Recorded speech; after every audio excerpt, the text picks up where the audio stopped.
Assalamualaikum warahmatullahi wabarakatuh. Bismillahirrahmanirrahim. Alhamdulillahi rabbil alamin. Wassalatu wassalamu ala asyrafil anbiya wal mursalin wa ala alihi wa sahbihi ajma'in. Subhanaka la ilma lana illa ma 'allamtana innaka antal alimul hakim. Qala rabbi shrah li sadri wa yassir li amri wahlul 'uqdatam min lisani yafqahu qawli amma ba'd. Astaghfirullahal azim alladzi la ilaha illa huwal hayyul qayyum. Astaghfirullahal azim alladzi la ilaha illa huwal hayyul qayyum wa atubu ilaih. Astaghfirullahal azim alladzi la ilaha illa huwal. Adapun kalam yang mubah, muka surat 49 atas sekali ya. Adapun kalam yang mubah, yakni perkataan yang harus. Adapun perkataan yang harus, maka pada kalam yang mubah ni 4 perkara. Makna percakapan yang harus. Kita bercakap benda hak harus. Bukan hak haram, bukan hak makruh, hak harus. Atas percakapan yang harus tu ada 4 perkara. Pertama, membimbangkan kiraman katibin. Perkataan yang harus ni mari menyusahkan kiraman katibin. Membimbang tu makna menyusahkan malaikat yang menulis. Kiraman katibin yakni malaikat yang menulis. Malaikat yang mencatat amalan hak baik, amalan hak jahat. Jadi kalau kita bercakap sekali pun cakapan kita tu harus, bukan benda-benda hak haram pun ada. Jadi membawa kepada menyusahkan malaikat. Banyak pula kena tulis. Ada gitu. Dia kata membimbangkan kiraman katibin dengan barang yang tiada memberi kebajikan padanya pada barang. Murad barang tu perkataan. Jadi dengan perkataan yang tiada memberi kebajikan padanya pada perkataan tu. Jadi nisbah kita nak bercakap ni, jangan terlalu bercakap perkara-perkara yang tak boleh mendatangkan kebajikan. Ada perkara-perkara yang tidak boleh mendatangkan kebajikan, jangan. Sebab kita ni, hamba ni, dia kena bawa segala pekerjaan tu jadi kebajikan. Barulah umur hak Tuhan beri kepada kita tu jadi tak rugi. Faham tak? Sebab apa tak rugi? Sebab kita senantiasa melakukan pekerjaan-pekerjaan yang bangsa kebajikan. Kalau anggar-anggar pekerjaan kita tu, nisbah percakapan di sini tidak mendatangkan kebajikan, baik tak payah cakap. Jadi menyusah ke malaikat. Kena banyak tulis benda-benda yang tak ada manfaat. Kalau benda yang ada manfaat, tak apa. Dan tiada faedah. Tu. Maknanya, perkataan yang tiada memberi kebajikan dan tiada memberi faedah. Tak ada guna bagi yang akhirat esok atas cakapan kita tu. Ada. Gitu.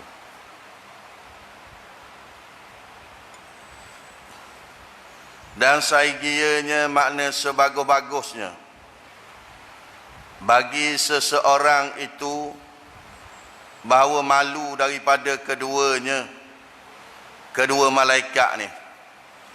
Biar kita ada rasa malu.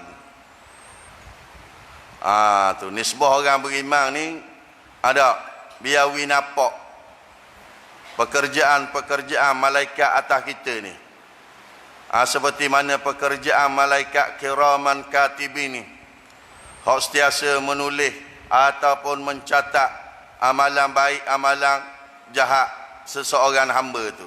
Jadi sebelum daripada kita bercakap pekerjaan-pekerjaan yang tidak mendatangkan kebajikan ataupun tidak faedah, kita kena ada rasa malu kepada malaikat. Gitu. Maka jangan menyakiti akan kedua kiraman katibin. Maka jangan menyakiti akan kedua kiraman katibin. Menyakiti malaikat ni nisbah dengan perkataan yang haram, dengan kata benda hak haram. Mana bercakap hak haram? Ada gitu. Atau nisbah menyakiti. Kita bercakap benda hak haram, bercakap benda hak tak faedah,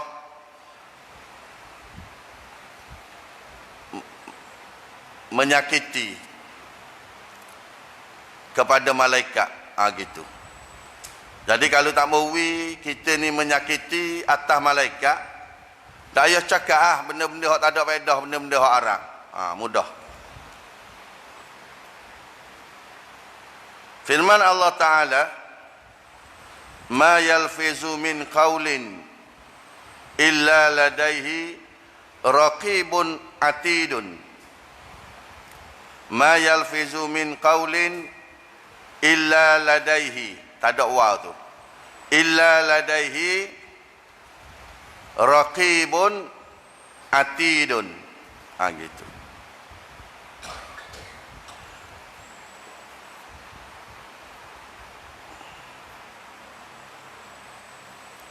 Tiada melafazkan kiram, tiada melafazkan ia manusia. Tiada melafaz makna tiada bertutur. Tiada bertutur ia manusia daripada perkataan, melainkan padanya pada manusia itu raqibun lagi atidun. Ada malaikat raqib, ada malaikat atid. Ini Tuhan sebut dalam Quran. Ada.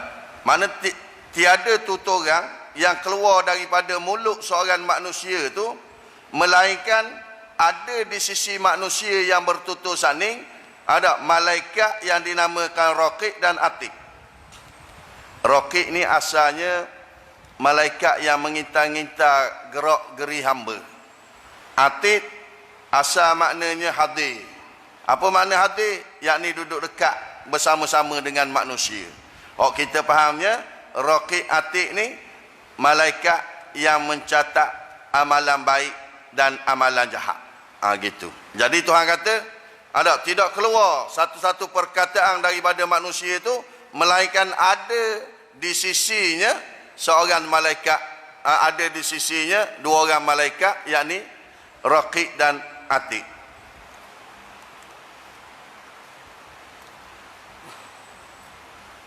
Jadi maknanya sebuah kita orang beriman kena jagalah percakapan kita tu.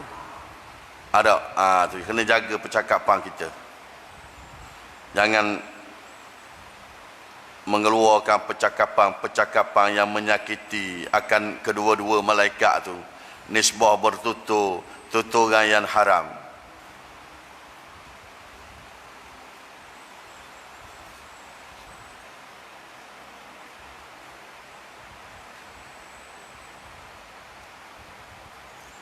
Jadi esok barang malaikat catat ni, semuanya Allah Ta'ala perendam belaka.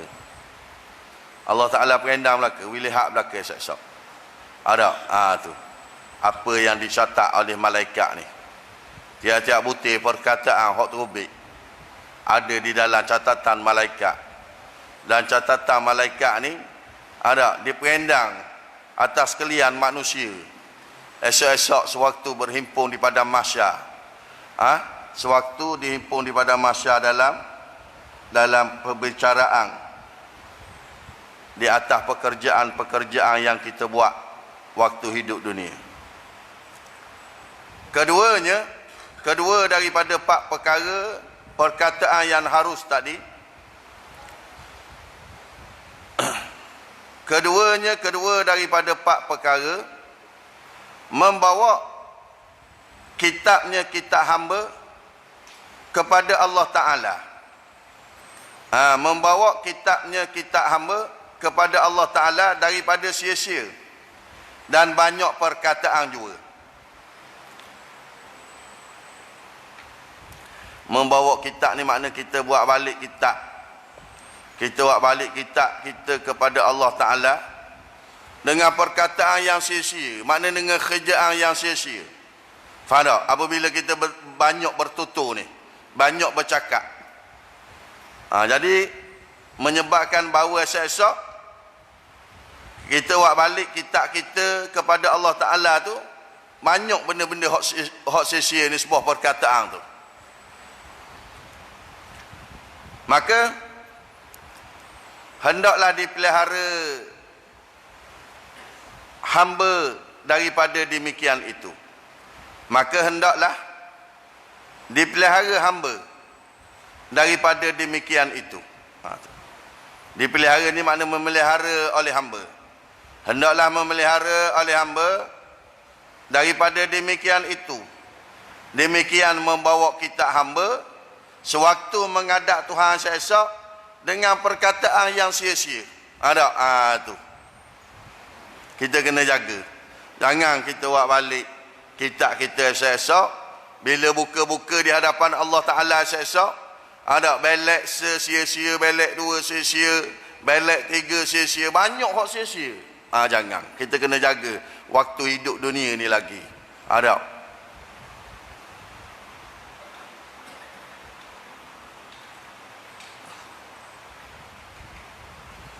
Dan telah menyebut ulama. Ulama ni orang yang mempunyai ilmu, kemudian yang takut kepada Allah. Ada orang yang mempunyai ilmu, yang takut kepada Allah. Innama yakhshallaha min ibadihi al-ulama. Sungguhnya orang yang paling takut akan Allah daripada segala hamba Allah ni ialah orang yang ada ilmu.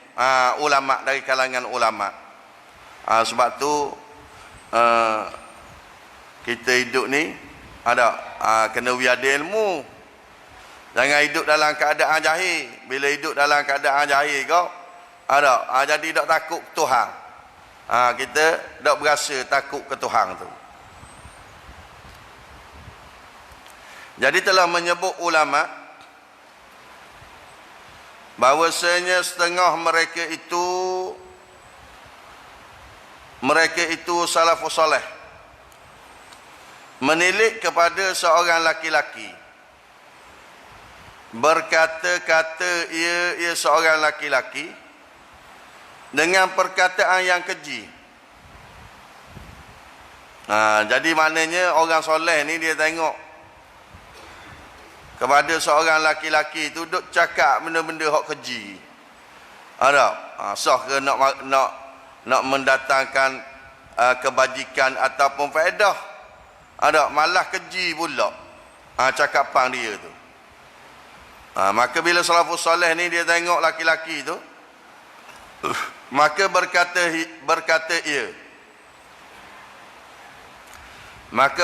ia salafus soleh, hei ini sayang engkau.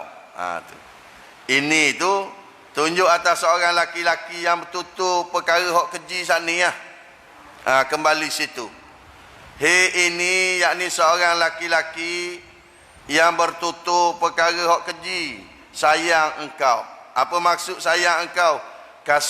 Kasihannya kemung. Kalau kita kau bahasa kita kau siang kemung. Gitu. Salafus saleh ni dia tengok seorang laki-laki hok cakap banyak, cakap pula benda-benda hok keji, dia pergi kat laki-laki itu siangnya kemung. Gitu.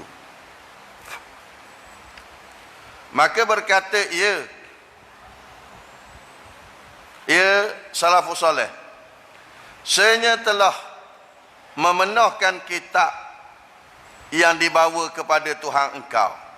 Sebab tu siang nyanyi. Ada apa nyanyi?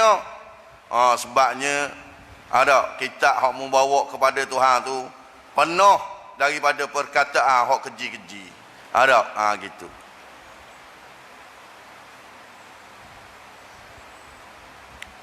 Maka tilik olehmu apa yang engkau penuhkan, yakni akan kitabmu itu. Jadi kita ni ada duk ngaji ni kena tilik kata. Maksud tilik ni tengok, pandang dengan hati kita ni. Ada cakapan kita, hak kita waktu ubik sari-sari tu. Ada tu. Penuh dengan kebajikan ke atau penuh dengan cakapan hak keji-keji. Kena suluh kata tengok. Ada tu maksud dia sini. Jangan pakai sedak je. Ada lidah ni memanglah dak betulang. Rengang je mulut nak mengeluarkan tuturang ni. Tapi kena tengoklah setiap tuturang hak kita buat keluar tu. Kalau tubik perkataan yang keji berat esok-esok. Ada nampak barang hak tubik masih hidup dunia ni rengang je. Tapi esok-esok berat weh.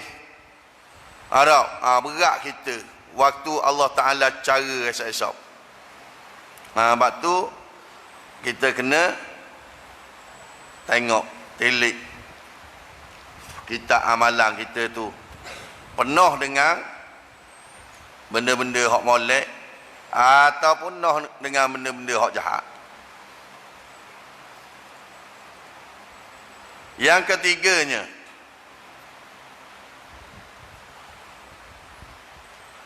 yang ketiga daripada perkataan yang harus yang ada padanya. Yang ketiga hak ada pada perkataan yang harus ni dibacakan dia di hadapan Mulkul Jabbar. Tu. Esok-esok setiap perkataan hak terubik daripada mulut kita ni akan dibaca di hadapan Allah esok-esok. Malikul Jabbar ni Allah Taala ada tu. Tuhan yang bersifat dengan kekerasan.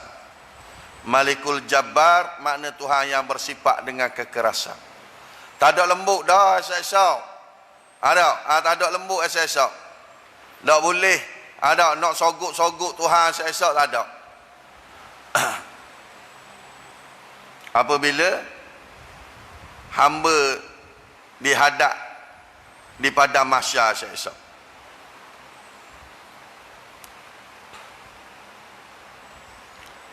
Dibacakan dia di hadapan Mulkul Jabbar pada hari kiamat.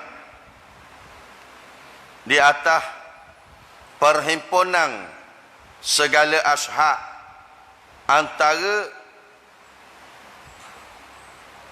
kesusahan dan huru-hara. Jadi setiap benda hak tubik daripada mulut kita tu apabila berhadapan dengan Malikul Jabbar, yakni Tuhan yang bersifat dengan kekerasan pada hari kiamat, bila tu di atas perhimpunan segala ashab. Ashab ni makna segala yang menjadi saksi daripada makhluk. Pada masa tu semuanya menjadi saksi daripada segala makhluk ni. Kesusahan dalam keadaan susah pada hari kiamat esok, dan huru-hara dan dahaga dan telanjang, lagi pula lapar. Tu. Jadi maknanya esok-esok manusia ni setelah daripada mati dibangkit pula daripada kubur tu, tuju kepada padang mahsyar untuk membicarakan segala amalan manusia. Kemudiannya dalam perhimpunan di padang mahsyar esok, kita semua manusia ni duduk dalam keadaan kesusahan. Tak ada dah duduk sebagaimana hak kita duduk atas dunia ni nikmat. Macam kita duduk sekarang ni. Ada dengan aircon laginya, dengan kipas laginya, dengan udara mari sejuknya. Selesa kita duduk. Pada dengan kapeknya. Esok-esok waktu Allah Ta'ala himpun manusia di padang mahsyar esok, dalam keadaan kesusahan.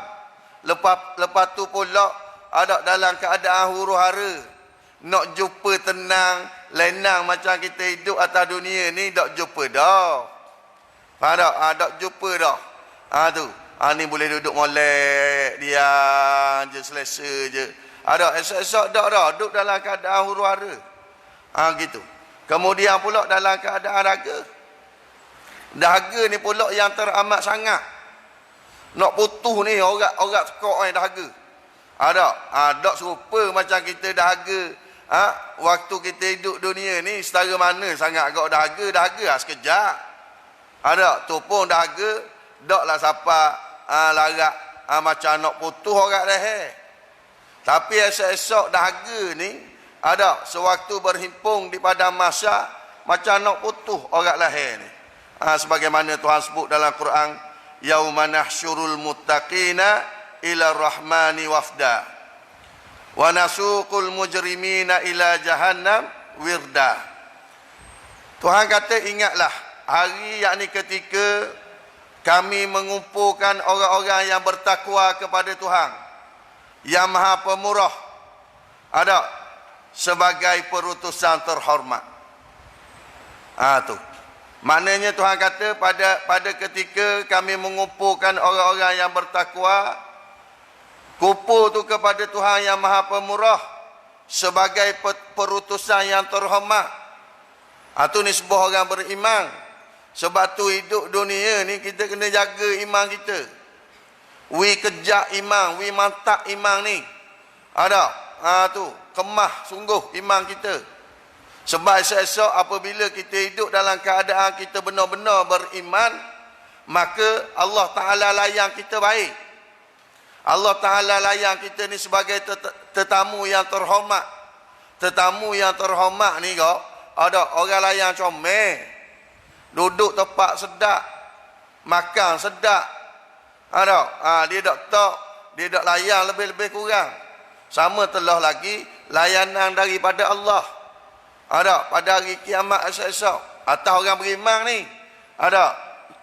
Dan kami akan menghalau orang-orang yang derhaka pula ke neraka Jahannam dalam keadaan teramat dahaga, kata Tuhan. Tu. Nampak? Ada dua kelompok manusia. Satu orang yang beriman. Dan yang kedua esok orang yang tidak beriman. Orang yang derhaka kepada Tuhan. Orang yang ingkar. Jadi orang yang derhaka Tuhan ni, Tuhan Allah ke dalam neraka esok dalam keadaan dahaga. Dahaga tu pula yang teramat sangat. Waktu Tuhan ipung pada mahsyar lagi jumpa dengan dahaga. Ada pun orang mukmin dak padang dah. Sebab dia hidup atas dunia ni, dia mujahadah sungguh. Mengabdikan diri kepada Allah, mengerjakan segala amal ibadat. Kemudian taat pula kepada Allah. Padang kalau dia dapat layanan VVIP pun di pada masa esok atau orang beriman. Tapi kalau kita duduk dalam keadaan lalak, tidak mengerjakan segala amal ibadat, patu hidup pula dalam keadaan ingkar atas suruhan daripada Allah, esok-esok kita dapat layanan yang buruk daripada Allah. Allah Ta'ala akan ambak belaka orang-orang yang ingkar ni ke dalam neraka. Dalam keadaan dahaga. Tu nak ayat gambaran Allah Ta'ala sebut. Waktu duduk di padang mahsyar. Lagi pula bertelanjang. Kita manusia esok waktu bakit di padang mahsyar tak ada dah pakaian. Macam kita pakai waktu hidup dunia ini tak ada dah. Semuanya dalam keadaan telanjang belaka. Kemudian pula dalam keadaan lapar. Gitu. Nak kenyang, tak dah. Nak pakai baju, nak pakai pakaian, tak dah. Sebagaimana Tuhan sebut, innakum tahsyuruna ilallahi hufata. Hufatan ni makna dalam keadaan bertelanjang. Uratan, rudla, kata Allah. Sesungguhnya kamu sekalian akan dihimpun ke hadrat Allah dalam keadaan tanpa alas kaki. Kemudian pula telanjang. Dan kemudian pula tidak berkhitan. Hufatan ni dalam keadaan kaki ayam kita sebut. Tuhan kata, innakum sesungguhnya kamu tahsyuruna ilallahi hufatan. Ada tu. Sesungguhnya kamu sekalian akan dihipung ke hadirat Allah Subhanahu wa taala, mana di hadapan Allah Subhanahu wa taala esok dalam keadaan berkaki ayam. Kemudian uratan dalam keadaan bertelanjang. Tak ada pakaian sorak benar pun, semua telanjang belaka esok. Tapi pada masa tu tak ada dah hak bagi amu nak kelih aku nak kelih mu, tak ada dah. Manusia ni duduk dalam keadaan cemah belaka dah, dalam keadaan ketakutan belaka dah. Tak ada masa dah aku itamu, mu ita aku kelih mu kelih aku esok. Ada dah. Takut belaka dah manusia pada ketika tu. Kemudian Tuhan kata ghurla, yakni dalam keadaan tidak berkhitam. Bakit sebagaimana kita keluar daripada perut ibu. Mula-mula kita dijadikan dalam keadaan telanjang mula, dalam keadaan tidak berkhitam, dalam keadaan berkaki ayam. Kita terubik ke mana? Balik esok-esok gitulah waktu kita terubik daripada perut ibu. Kita terubik daripada perut ibu telanjang. Kemudian pula kaki ayam, tak ada orang terubik pakai rasuk, beranak terubik pakai rasuk. Ada kaki ayam belaka. Kemudian pula dalam keadaan tidak berkhitam. Tak ada kata keluar daripada perut mak tu dalam keadaan berkhitam dah. Tak ada. Gitulah esok-esok waktu balik. Allah Ta'ala bangkit manusia ni. Waktu balik menghadap Allah Subhanahu wa Ta'ala. Tu kita kena ingat. Peristiwa yang akan datang ni. Kerana peristiwa ni wajib kita kena beriman, wajib kita kena percaya dengan kepercayaan yang penuh dengan keyakinan. Sebab dia masuk daripada perkara-perkara sam'iyat, perkara-perkara yang wajib kita ni kena imani. Siapa-siapa yang engkar terbatal iman dia.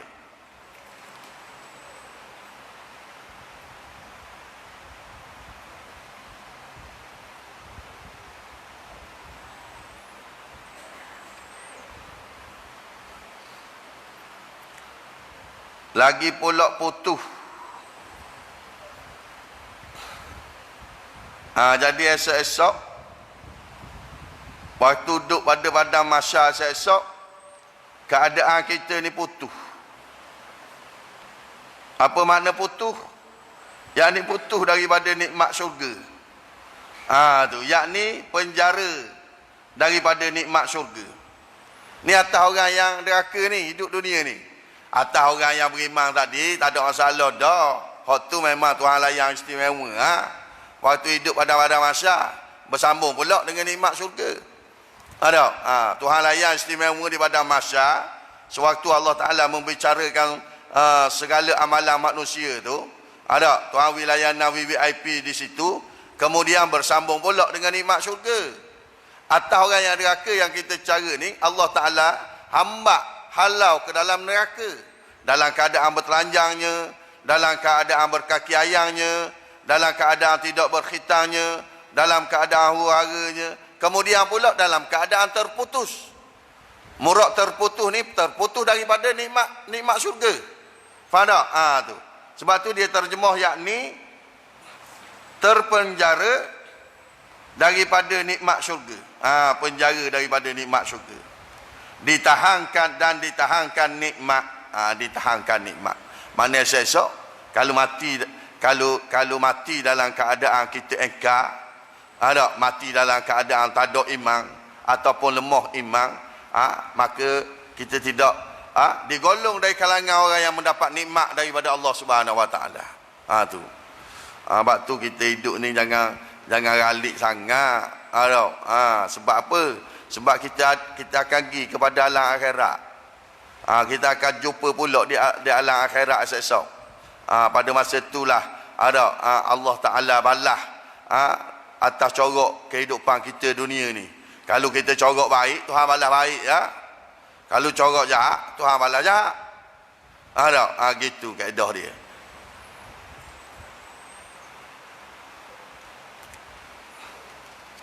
Takkan orang yang beriman, orang yang beramal soleh Tuhan nak balas jahat pula. Ada Tuhan akan balas baik. Tuhan kata ya ayyuhallazina amanu wa amilus solihat ulaika hum khairul bariyah. Orang yang beriman dan beramal soleh, mereka itulah sebaik-baik manusia. Ada jazaohum inda rabbihim jannatu adnin tajri min tahtihal anhar. Ada jazaohum, membalas oleh Allah Taala akan mereka itu jannatu adnin, akan surga adnin, tajri min tahtihal anhar. Sifat surga adnin ni berlari segala sungai-sungai yang mengalir. Ada tajri min tahtihal anhar, berlari di bawahnya sungai-sungai yang mengalir. Tu. Nampak? Di bawah syurga tu pula ada sungai-sungai yang mengalir. Ni nak royak ada balasan atas orang yang beriman, atas orang yang mengerja amal soleh. Tuhan balasnya syurga, jelas dah Tuhan sebut. Ada tu.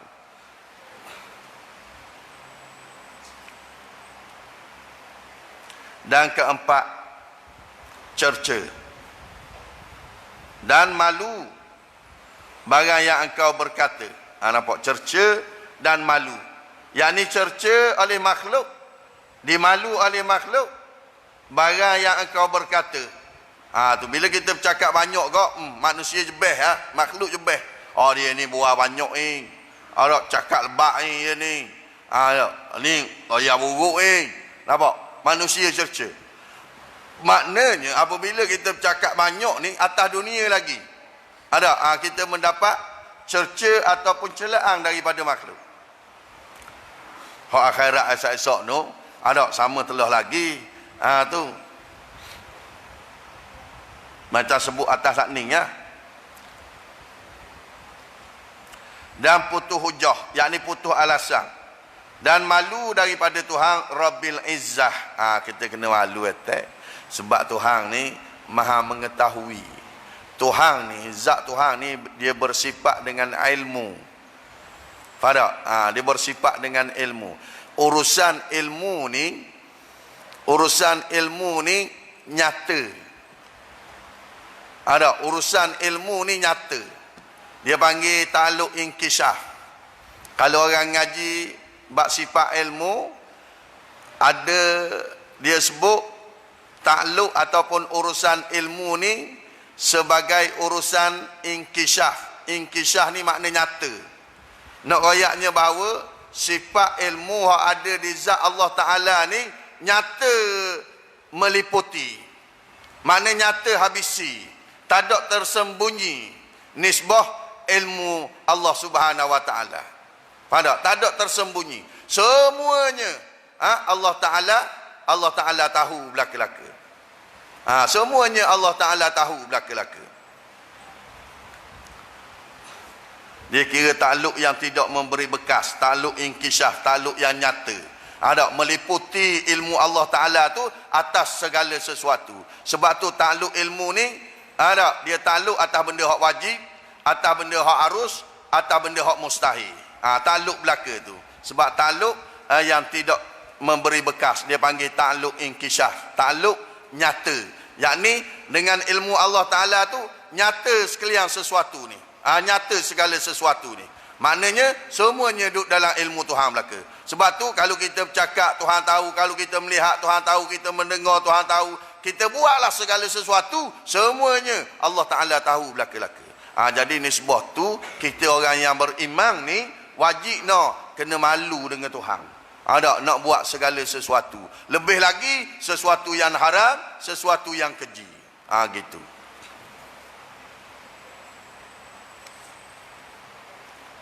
Dan senyap dikata orang, yakni setengah ulama, murah orang tu setengah ulama. Dan senyap dikata orang, yakni setengah ulama.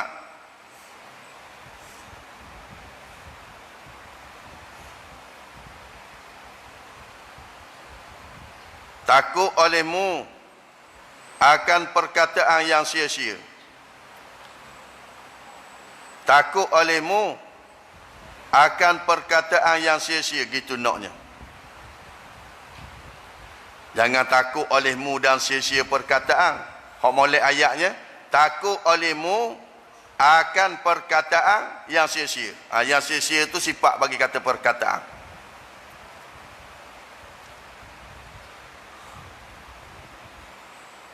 Bapa kita kena takut tu atas perkataan yang sia-sia? Kerana bahawasanya, tu maka dengan makna kerana bahawasanya hisab engkau berpanjangan. Pada hisab engkau ni berpanjangan. Nak royaknya esok-esok segala sesuatu akan dihisap belaka. Hisap tu pula anak boleh ke selesai satu-satu panjang weh. Ada guna masa panjang. Tepuh nak habis. Perbicaraan tu panjang. Ada jadi sebab tu kita kena takut. Nak cakap banyak, nak buat segala sesuatu lah. Ada kena takut attack, kena ingat attack. Setiap benda hok kita buat tu akan dihitung, akan dihisap di hadapan Allah Subhanahu Wa Taala. Biar we nampak benda ni dalam kehidupan kita. We rasa ada tu, we rasa, we gerung. Sebab benda ni melibatkan pekerjaan yang bangsa akhirat. Ada kita ikrar percaya atas pekerjaan yang bangsa akhirat ni kena we nampak dalam kehidupan kita. Sebab tu ada hidup ni kena cermat. Kena mengikut lunah agama. Ada sebab agama ni lah sebagai penyelamat, sebagai jalan hak baik, ada jalan petunjuk atas kita.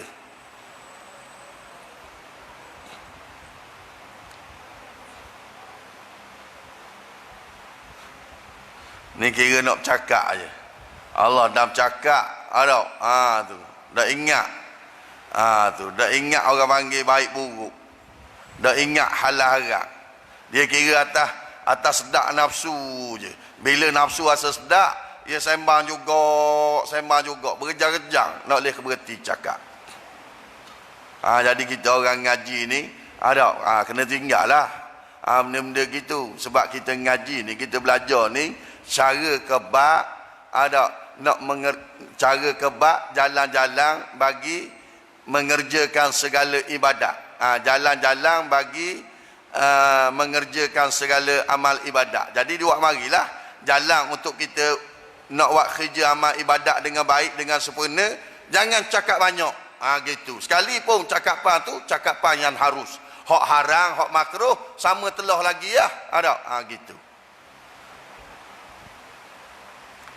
Dan memadalah dengan usul ini, makna dalil ni.